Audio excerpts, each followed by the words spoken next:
¿Cómo le va, Gómez? Soy Cristian Bello, aquí en Canal 9 Litoral. Buenas tardes.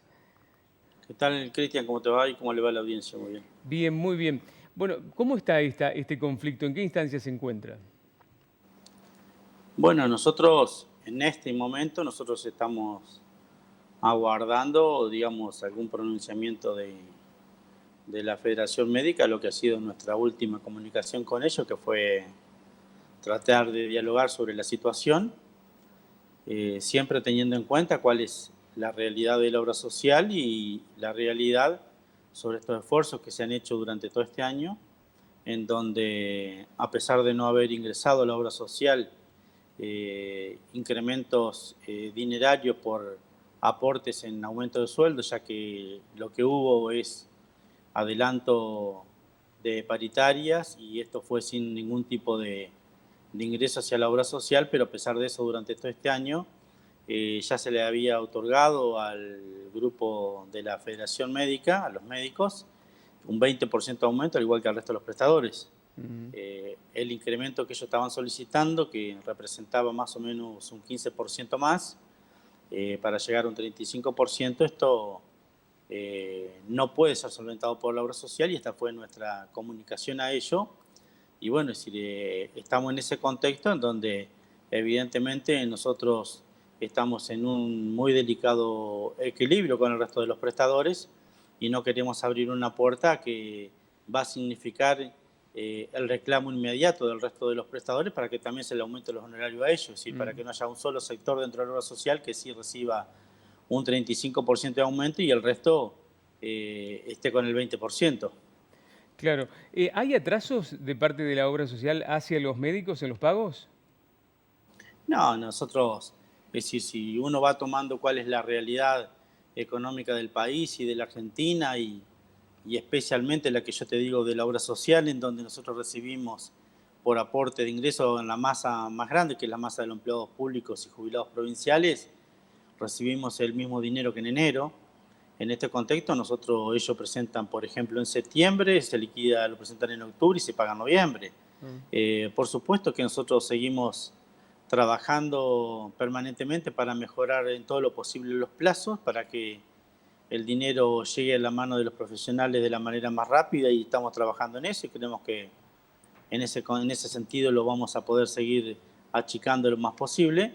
Pero bueno, es decir, también hay alguna realidad que a veces tenés situaciones que te sacan de plano cuando tenés una medida judicial, cuando tenés costo de medicamento, tratamiento que realmente te sacan de contexto cualquier tipo de planificación, como es lo que nosotros estamos teniendo con alrededor de 16, 17 mil afiliados que nos están representando casi un 50 por 51%, un poquito más de los recursos de la obra social para este grupo.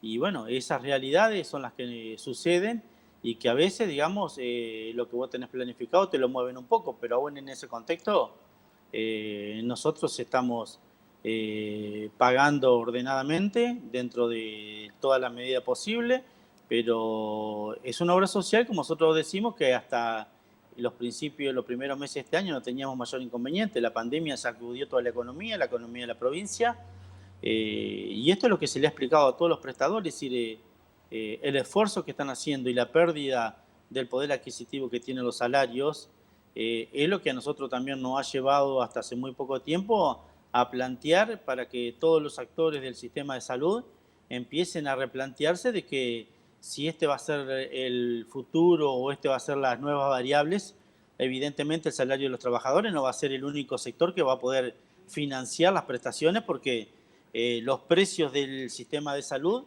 están yendo por un ascensor y nosotros no alcanzamos ni siquiera a subir la escalera este año. ¿Y qué se les ocurre en ese sentido si no es con el salario de los trabajadores? ¿De dónde tendría que ser el gobierno provincial el que aporte la diferencia?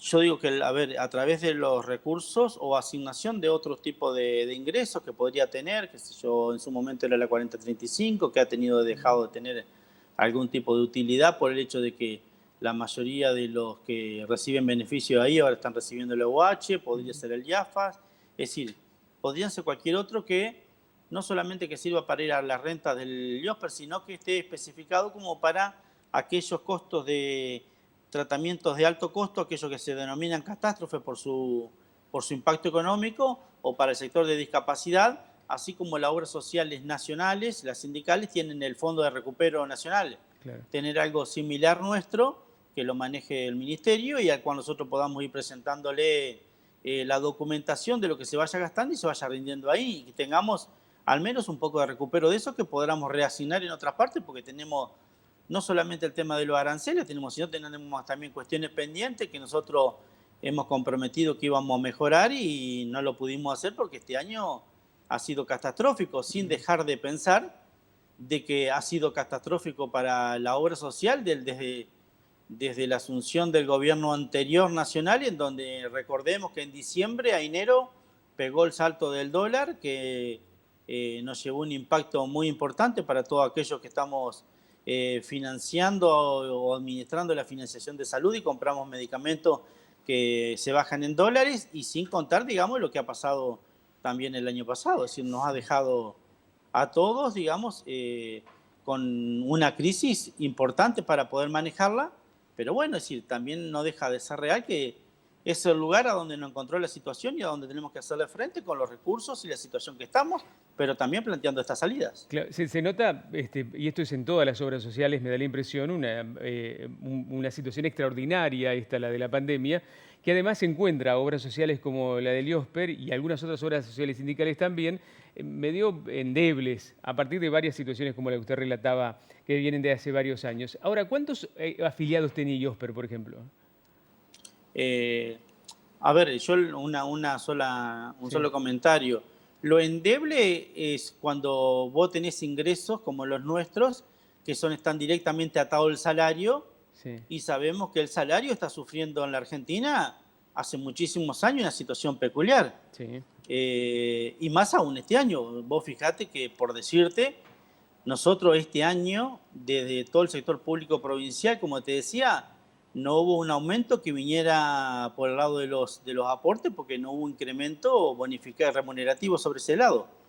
Y eso sí te impacta porque evidentemente no hay manera de que vos con la misma plata de enero estés comprando los mismos medicamentos en noviembre porque evidentemente subieron de precio y esa diferencia tenés que reasignarla de alguna parte. Y eso es lo que te deja en una situación, digamos, para empezar a establecer prioridades. Nosotros tenemos 310.000 afiliados, pero el grupo que representa al sector público provincial son alrededor de 194.000. Municipales tenemos más o menos 50.000, jubilados alrededor de 67.000. 310.000 afiliados en total, es una cantidad importante. Además, tengamos en cuenta que son personas que no pueden elegir estar en IOSPER o en otro lado, tienen que ser de IOSPER, digamos, el empleado público obligatoriamente tiene que pertenecer a la obra social. Sí, también tenés que tener en cuenta de que es una obra social en donde provienen aportes que yo no sé cuántas familias podrían irse a otro lugar a donde tengan que estar pagando por una cápita. Nosotros tenemos un ingreso promedio de afiliado de 1.900 pesos.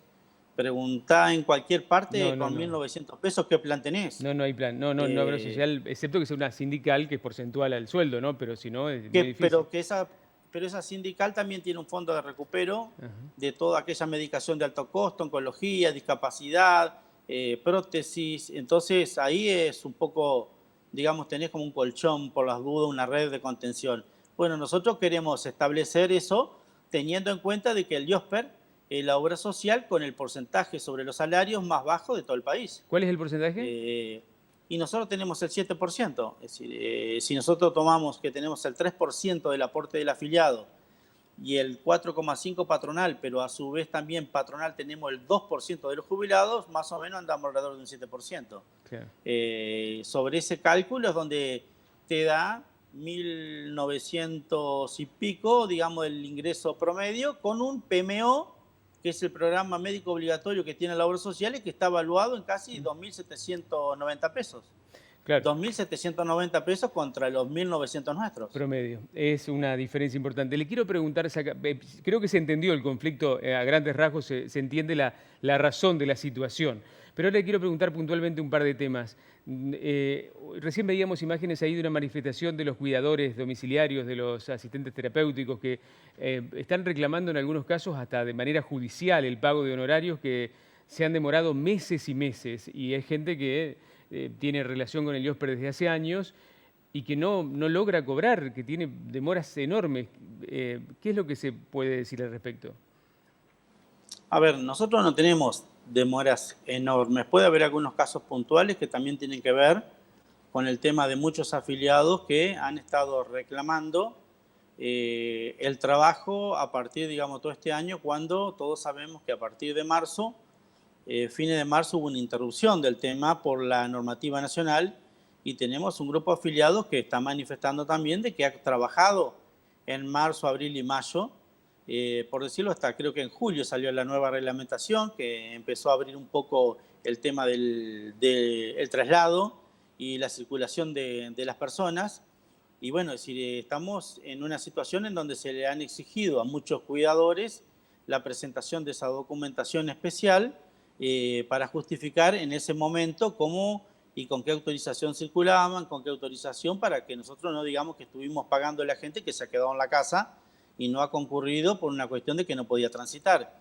No obstante eso, puede haber algunos casos puntuales de gente que por ahí haya algún tipo de reclamo, por algún tipo de cuestión administrativa, porque no hay que dejar de tener en cuenta también que el IOSPER, al igual que el resto de la administración, nosotros tenemos personal de riesgo y personal mayor de 60 años que ha dejado de concurrir al instituto. Nosotros nos ha impactado porque el personal que está atendiendo gente que siempre tiene algún tipo de problema de salud nos ha impactado muchísimo y en muchas áreas casi de lleno, casi la totalidad, en donde hemos tenido gente que ha tenido COVID y gente que ha sido por contacto estrecho, que hemos tenido que aislar áreas enteras. Entonces nosotros estamos teniendo casi de un 35%, 30-35% de gente que está asistiendo presencialmente y tenemos un porcentaje un poco más alto, un poco de 25% de personal que está trabajando desde el domicilio. Ahora, el resto no está trabajando, entonces no somos ajenos a lo que le pasa a la administración pública con el personal de riesgo que no está trabajando y evidentemente no tenemos sobrada cantidad de personal porque nunca la hubo y estamos tratando de que lo que antes hacían, por decirte, 100 personas, ahora la estén haciendo 60. Igualmente, Y digamos que el IOSPER no es una dependencia más de la administración pública. Tiene la misma situación, atraviesa por los mismos momentos, los mismos riesgos, pero me parece que ante una situación de pandemia, la obra social, creo yo, desde mi opinión, debería haber respondido de otra manera. Todos los días tenemos decenas de mensajes de personas que dicen que no las atendieron, que fueron hasta la puerta, que llamaron por teléfono y no atiende nadie el WhatsApp, y a mí me han dicho que no dan abasto. Lo que usted me dijo, recién extraoficialmente me dicen no damos abasto con la demanda. Entonces debería haberse organizado de otra forma, sobre todo en el momento más alto de la pandemia. Yo digo que nosotros estamos trabajando permanentemente en el tema de ir mejorando todas las cosas.